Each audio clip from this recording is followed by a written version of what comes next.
오늘 설교는 한 여인의 애달픈 사연으로부터 시작하려고 합니다. 한 여인이 있었습니다.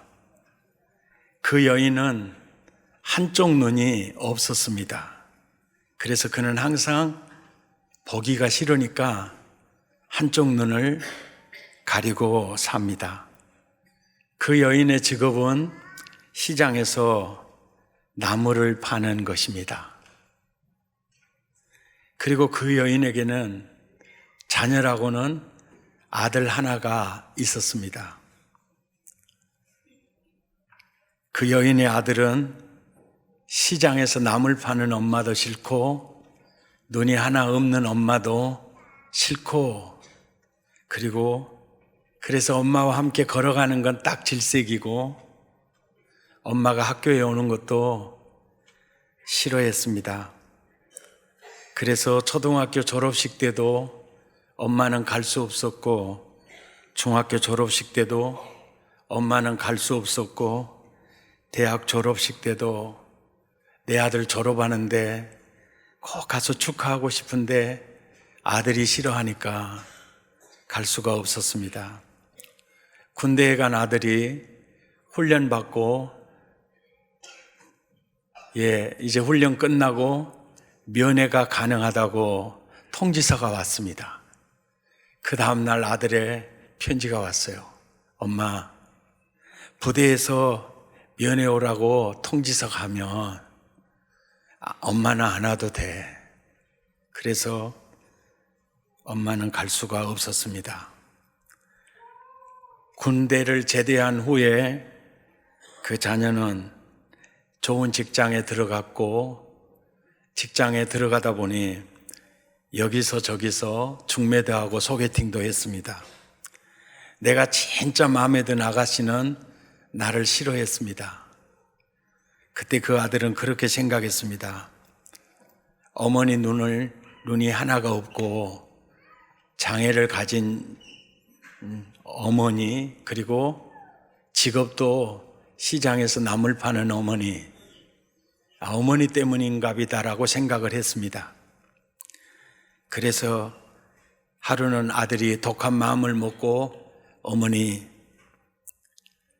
내가 결혼하고 자식을 낳아서 제가 어머니께 인사하러 올게요.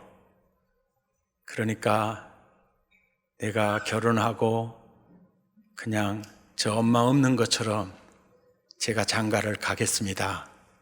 아들아, 네가 좋은 길이라면 그래야지. 엄마 생각은 하지 말고 그렇게 해라. 그래서 그 아들은 결혼을 했고, 결혼 후에 아이들도 태어났고, 엄마가 고향에서 아들 소문을 들었는데 좋은 집에 결혼해서 자녀가 태어났다는 말을 듣고, 그리고 보고 싶은데 갈 수도 없고 그 아들 오기만 기다려야 되는데, 그러다가 엄마가 느꼈습니다. 내가 살 때가 시간이 얼마 남지 않았구나. 그래서 아들 집을 찾아갔습니다. 문을 열어주는 며느리가 누구세요? 누구세요? 그럴 때 남편이 대답하기를 나 모르는 여자야. 그렇게 대답했습니다. 엄마는 제가 집을 잘못 찾아 왔나 봅니다. 그러고 집을 나갔습니다. 그리고 집에 돌아오는 엄마는 그래도 언젠가는 이 아들이 집을 찾아올 때 보라고 편지를 써놓았습니다. 사랑하는 내 아들아, 이제 나는 살 만큼 산 것 같구나. 이제는 서울에 가지 않을게. 너희 집에 가지 않을게. 네가 언젠가 이 집을 찾는다면 네가 이 편지를 볼 수 있을 것 같아서 내가 몇 자 적는다. 사랑하는 아들아, 어느 날 이른 아침에 아기 울음소리가 그치지 않아서 대문 밖에 나가 보았더니 누군가가 너를 대문 앞에 버리고 갔더구나. 그날에 내가 너를 아들 삼았었단다. 너의 생일이 바로 네가 버림받은 날이고 내 아들이 되는 날이란다. 그런데 너는 기억을 못하겠지만 네가 어렸을 적에 그만 교통사고를 당해 한쪽 눈을 잃었었단다. 나는 그냥 어린 너를 그냥 두고 볼 수 없어서 내 한쪽 눈을 빼어서 너에게 주었단다. 네가 두 눈을 가지고 살아가는 것이 나에게는 한없는 기쁨이었단다. 이 아들, 어떤 아들이라고 생각하십니까? 이것이 바로 나의 얘기고 우리 모두의 이야기입니다. 나를 낳아주시고 나를 창조하시고 나를 이 땅에 태어나게 하시고 그리고 그 어느 한순간도 나를 보살피지 않는 날이 사실은 없었습니다. 그러다가 죄에 빠져 죄의 종이 되고 사탄의 노예가 됐을 때 이제는 지옥 불구덩이를 향해 갈 수밖에 없는 죄덩어리가 됐을 때 하나님은 하나밖에 없는 눈이 아니라 당신의 외아들을 내어주고 우리를 아들 삼으셨습니다. 아멘. 그런데 우리는 하나님을 창피하게 생각합니다. 하나님을 부끄럽게 생각합니다. 이렇게 살았던 탕자가 나와 여러분이 아닙니까? 인간은 태어날 때부터 하나님을 싫어하고 하나님 보기를 싫어하고 하나님을 거역하고 저는 이 아들의 얘기를 읽으면서 바로 이 아들이 저였습니다.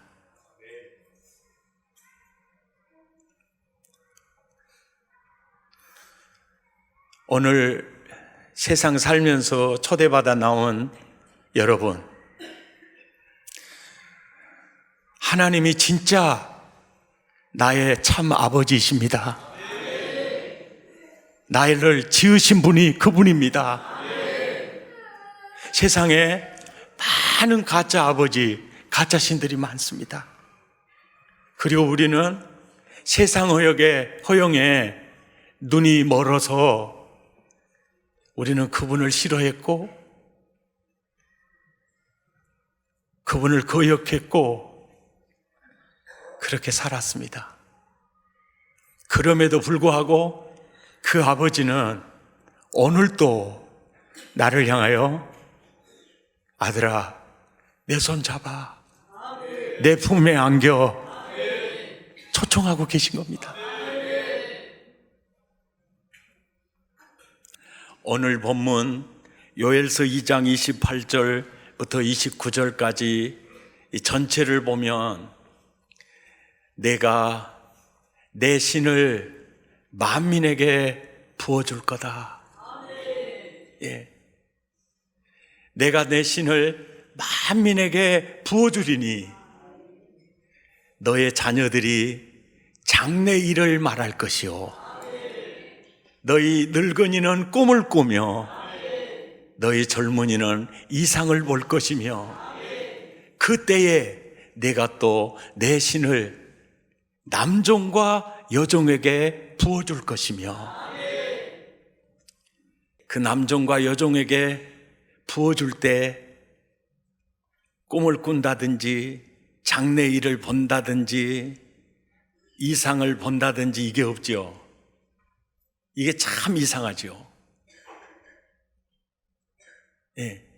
이 하나님의 이 계시의 그 표현 방법이 굉장히 탁월한 방법이 이 방법이에요.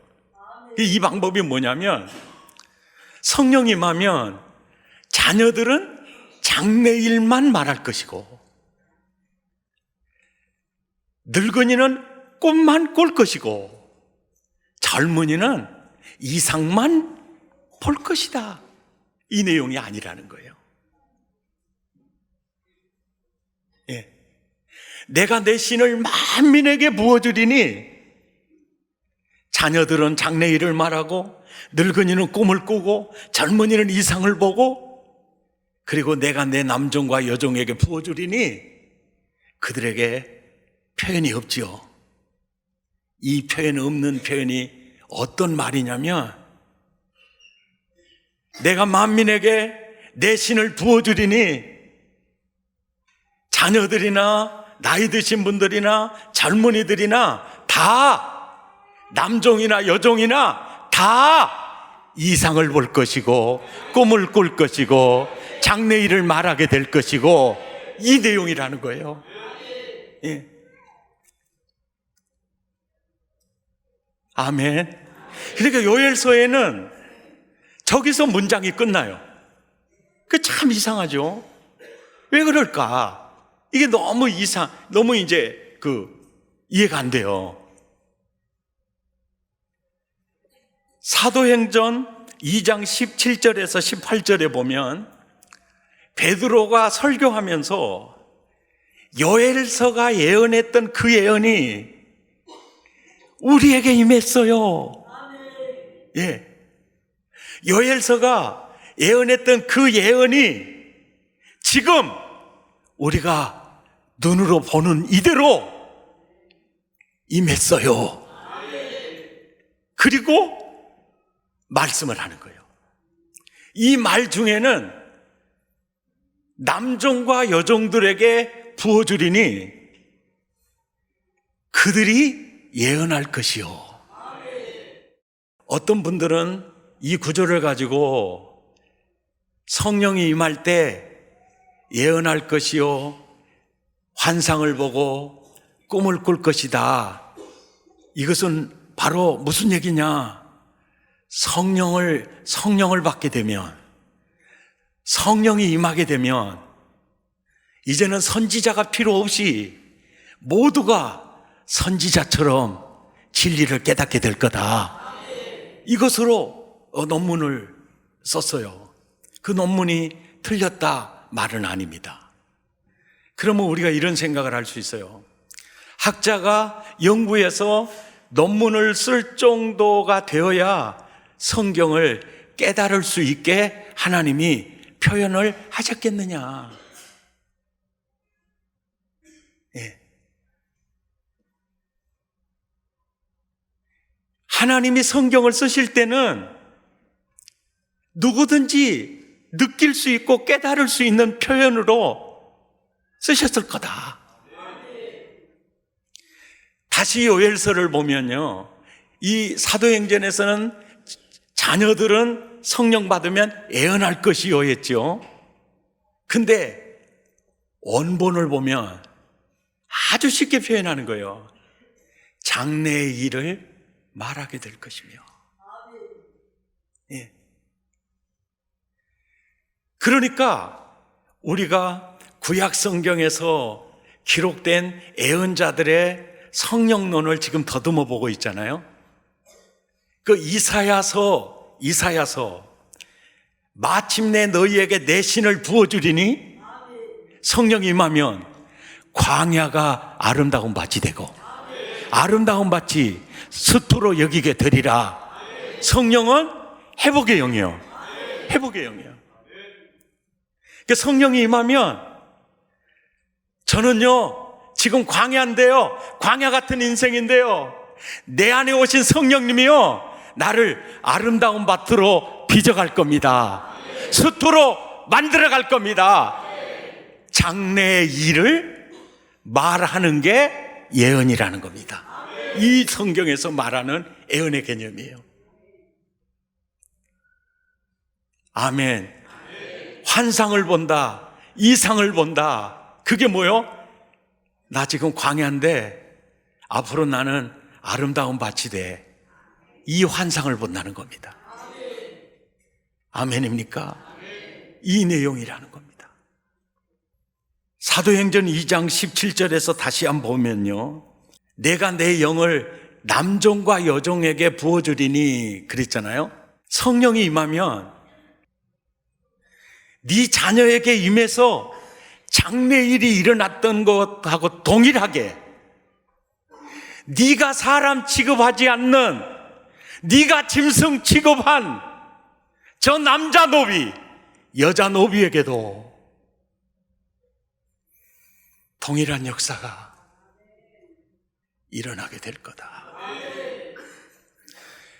성경을 읽고 관찰하고 연구하고 묵상해 보면요, 그 하나님의 마음이, 하나님의 그 헤세드가 사실은 강한 자보다는 약자에게 더 흘러요. 예. 그래서 항상 고아와 과부와 나그네, 남종과 여종 항상 챙겨요. 예. 사람은 훌륭한 사람, 권력 있는 사람, 이런 사람 초점을 두잖아요. 그저 학자. 그런데 하나님은 꼭 챙겨요. 고아와 과부와 나그네와 남종과 여종. 거기서 남종까지는 말했는데요, 여종을 말 안 했으면요, 그건 겁나게 죽습니다. 완전히 희망이 없는 존재가 되어버려요. 그렇게 자상하고 그렇게 챙겨요. 아멘. 어느 목사님이 신방을 갔어요. 근데 그 신방 간 그 집에는 딸만 셋이에요. 집사님, 세 딸 중에 어떤 딸을 제일 사랑스럽습니까? 이렇게 물을 때 그 집사님이 이렇게 대답하는 거예요. 막내가 병들었을 때는 막내가 가장 사랑스럽습니다. 둘째가 집을 나가 방황할 때는 내 전부가 둘째에게 향하고 있었습니다. 첫째가 학교 성적과 이성 문제로 괴로워할 때 내 마음은 온통 첫째에게 있었습니다. 옆 사람 눈을 쳐다보고, 집이도 그러시죠? 이 마음이요, 하나님 마음이에요. 절대 내 식으로 하나님 마음을 오해하면 안 됩니다. 예. 나는 봉사도 많이 못하고, 나는 여전히 죄 가운데 허우적대고 있을 때 사실은요, 하나님의 마음 전체가요, 여러분에게 향하고 있습니다. 예. 집을 나간 둘째 아들에게 아버지의 마음은 완전히 가 있었잖아요. 이사야 61장 1절에서 3절까지는요, 성령님이 나를 어떻게 구원해 가시는지를 설계 도면처럼 보여줍니다.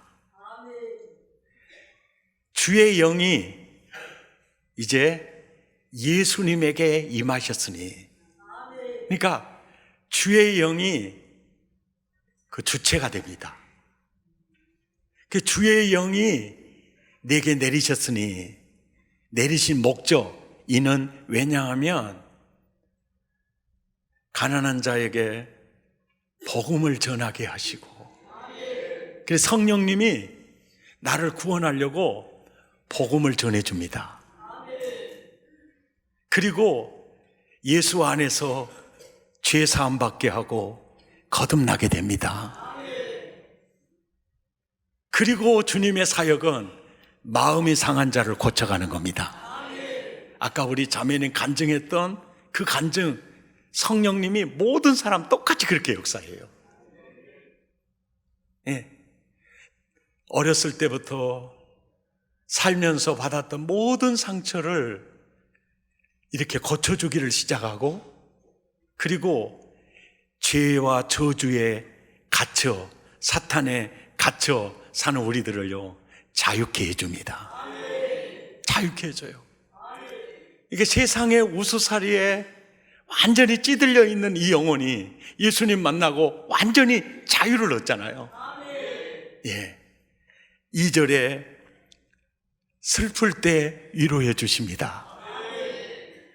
3절에 슬퍼하는 자에게 화관을 주고 기쁨의 기름으로 그 슬픔을 대신하고 찬송의 옷을 입혀주셔서, 그리고 의의 나무로 세워가십니다. 의의 나무로 세워가시고, 결국 여호와의 영광을 드러낼 자라 일컬음을 얻도록 성령께서 일으켜 가십니다. 너희 자녀들에게, 젊은이에게, 남종과 여종에게 성령이 임하면 그들이 성령께서 나를 구원하려고 오셨으니 그분이 나를 이렇게 일으키실 것이다. 아멘. 말하게 된다는 거죠. 듣고 보니까 이게 남 얘기가 아니잖아요. 아멘. 고린도전서 2장 9절에서 10절에 보면 하나님이 자기를 사랑하는 자를 위하여 예비하신 모든 것은요, 눈으로 보지도 못하고 귀로도 듣지도 못하고 사람의 마음으로도 생각하지 못하였다 함과 같은데, 오직 하나님이 성령으로 이것을 우리에게 보여주니까 환상을 볼 수 있는 겁니다. 장래일을 말할 수 있는 겁니다. 아멘. 말할 수 있는 겁니다. 그래서 나와 여러분 늘 성령님을 사모하시고, 여러분 아들, 딸들에게도 성령님이 임하기를 기도하시고, 예, 그분이 임하면 사실 그분이 만들어 갑니다. 그분이 회복하시는 영이잖아요. 그분이 일으키는 영이잖아요. 그분이 살리는 영이잖아요. 예, 그리고 그분이 복의 영이잖아요. 그 성령님에게 나와 우리 자녀들을 다 맡기면 안전한 거죠. 세상 풍조는 날마다 흔들립니다. 예. 저주의 영과 세력들은 날마다 역사합니다. 성령께서 강하게 붙잡고 일으키고 회복시키고 복덩어리로 빚어가실 때 그분의 손에 맡기는 거죠. 아멘. 찬양하시겠습니다. 마지막 날에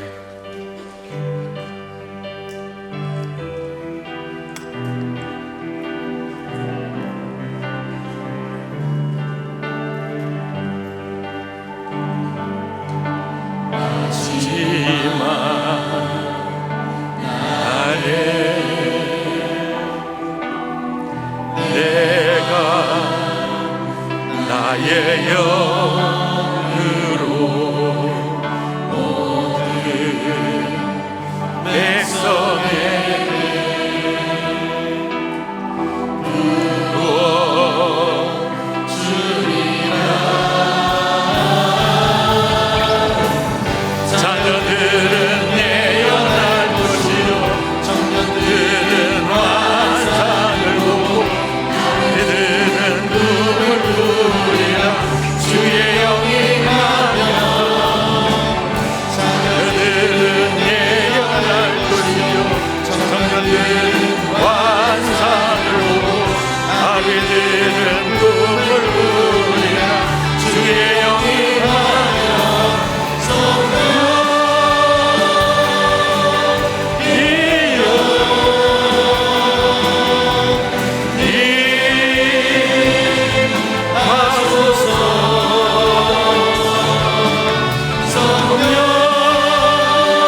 하나님의 영을 내 가정에 부어주옵소서.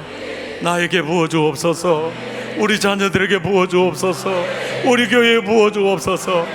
성령을 쫓아 살기 원합니다. 마음을 토하고 입술을 열어 함께 기도하겠습니다.